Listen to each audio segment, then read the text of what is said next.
And we are back on Red State Radio. I am your host, Mark Falk, and I am talking to Sean Cummings today. I'm going to give this website one more time. It's not up yet, but it will be soon. So write this down.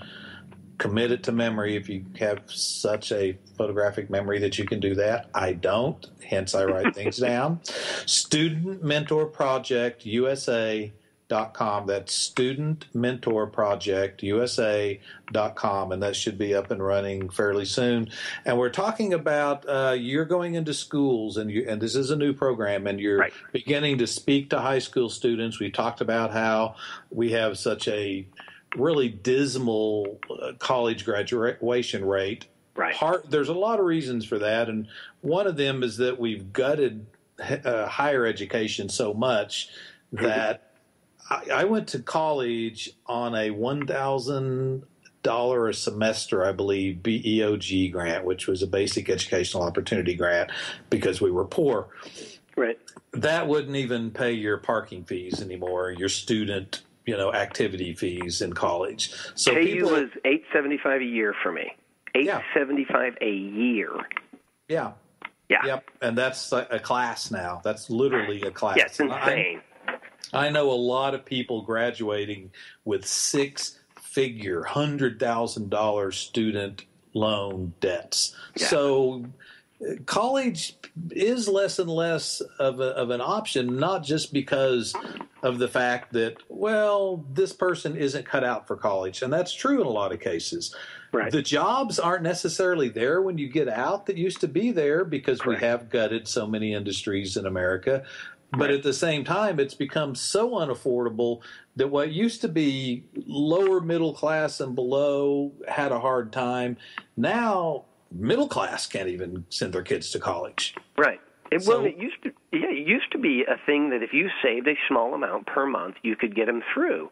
That's right. And now, realistically, you've got a lot of people looking at it going, it's an investment. And like every investment, what do you get out of it? And what are your kids learning in college? Because it's got to, with my kids, I have 4 of them in college right now. And I go, tell me what you know how to do at the end of it. And if you can't tell me what you're going to do at the end of it, I'm struggling paying for it.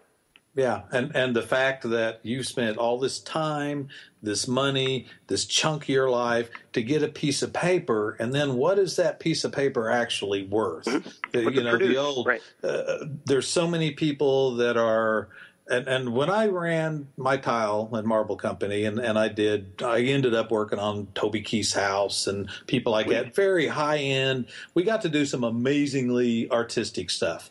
Right. But I hired musicians and artists and people who were very creative, but they were out of what I would call the mainstream of just plugging in to a 8 to 5 type job. So, but they were very, very creative people. So they've all now, even the Aranda kids who are in a band that's nationally known, they're charting right now with their latest album. Sweet. One of them was the kid who I was best friends with his dad in high school, so I helped raise them, helped them get their contract. But he still runs a tile company in Oklahoma City because he worked for me, and he goes on tour, and then he comes back home, and the next day he's on his hands and knees setting tile. That's awesome. But that's how he is able to follow his dream. So you go in and you reach these people, in my mind, that don't fit into your standard, plug-in 8 to 5 career. It's the normal mold. So what my goal is out of this, and every business owner I've talked to has said, yes, I'll be involved. I haven't had anybody yet say, oh, my God, you're a liberal, one of those guys. They all look at it and go, they know there's a problem. Like me, I'm 51 years old. My kids are in college. They're out of the house. They are done listening to me until they're probably like 27. I've got all this information they don't want.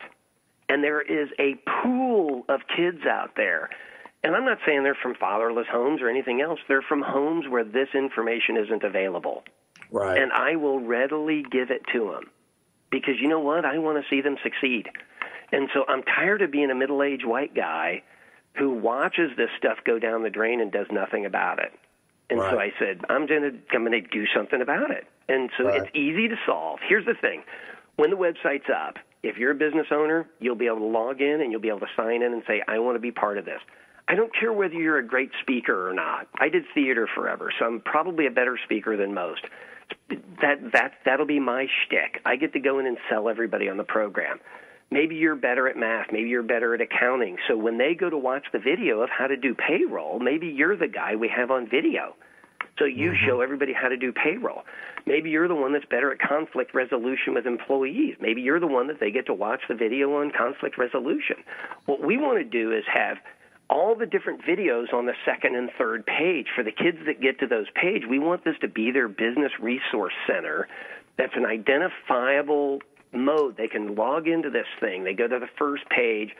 They say they want to be an entrepreneur. They go to the second page. There's a thing called like the Water Project. And so you want to be an entrepreneur and you've gotten to this point. We've sold you on it. You want to be in. We tell you to go to the local grocery store and buy a case of water, put it on ice. And if you're in Oklahoma City, you go to Grand and May and you stand on the corner and you sell bottles of water for $1 each. And at the end of it, you got $30 from your bottles of water. But if you told everybody you were selling those bottles of water because you wanted to start your first business, I bet you money you have $100 at the end of it. Take out the cost of what the water was, what the ice was. You let us know what you made. Now, you got to donate that to charity because it's practice. We're trying to teach you how to run a business, what profit is, what the taxes are. All of this stuff has to be learned because nothing's free. And the interesting thing about that is that what you described is not that different than, unfortunately, a lot of homeless people who have to go out and try to raise money on a street corner and hustle. Right. A lot of them are actually very good salespeople. Right. Hence, an example of that is in New York, I used to buy a newspaper that came out that was written by the homeless community, and a guy started this newspaper.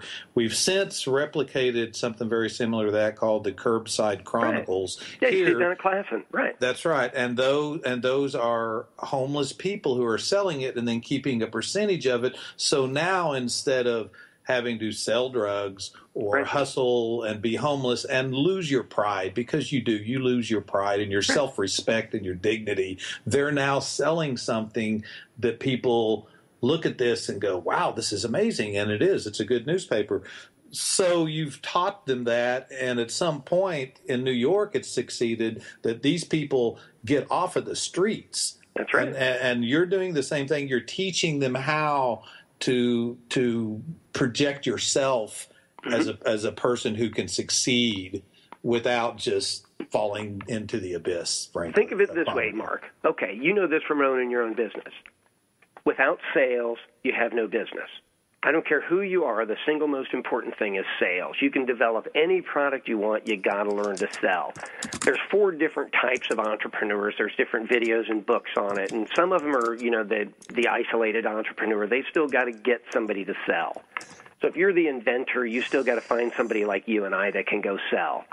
But what I got to do is train you, whether you like it or not. You still got to get out there and go find that guy. So you still got to sell your idea to that person. So if you do the Water Project, then you got to do brownies or cookies and go to your local Main Street and go sell them to the business people there. Hey, would you like to buy some cookies? Sell for a charity, Girl Scouts, if anything. When I was a kid, I used to have to sell wagon loads of eggs every weekend for these Spanish nuns that used to run an old folks' home. Now, the thing was, eggs were 15 cents a dozen. I had to sell them for $1 a dozen because it was a charity. And people would literally badmouth me because they were too expensive and everything else. And I had to just sit there and take it and figure out a way to sell them. And I had to sell the whole wagon load before I could come home. And let me tell you, I can sell anything. So you basically had to sell the charity itself and not That's right. eggs. You had to have a pitch. Well, we've got about 3.5 minutes left, so let's go through again those 3 points. We didn't get to the third one. Third one was take a step. You got to go to the website, sign up, and look, that step is selling water, selling brownies, selling cookies, getting something started so we can teach you how to get started in your own business. And once you make that first sell, even if you're embarrassed to make a sell, act like somebody else. Be an actor. You don't have to be yourself and sell. Fake it. Who cares? That's actually amazing advice. I've had conversations with people who say, well, and I do this as an activist. In my business, I was able to run my business. As an activist, I go out and help people all the time. It's hard to ask for something for yourself, though, and to say, I have to succeed before I can give back. Yeah. I don't have to be rich. I'm learning how to live on nothing. That's actually my approach. Welcome to activism. Yeah, close to that.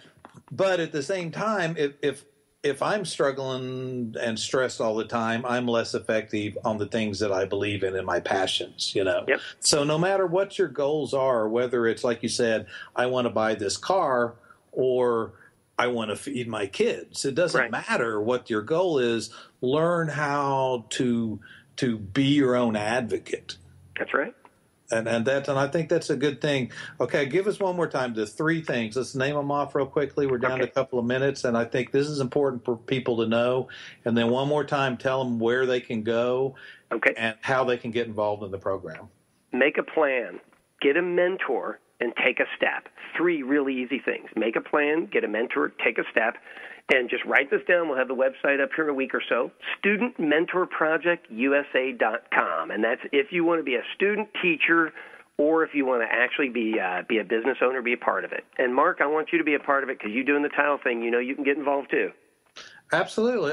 I would love to do it. I spend a lot of time doing art programs in the schools as well.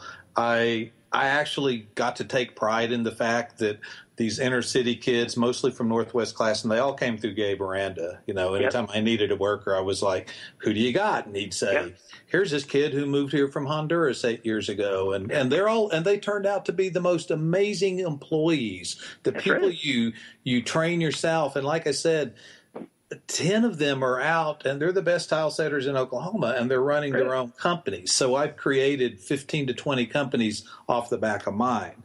Yeah. And that's the way this all snowballs. Well, and that's real pride. Yeah, it is. Real pride. It is.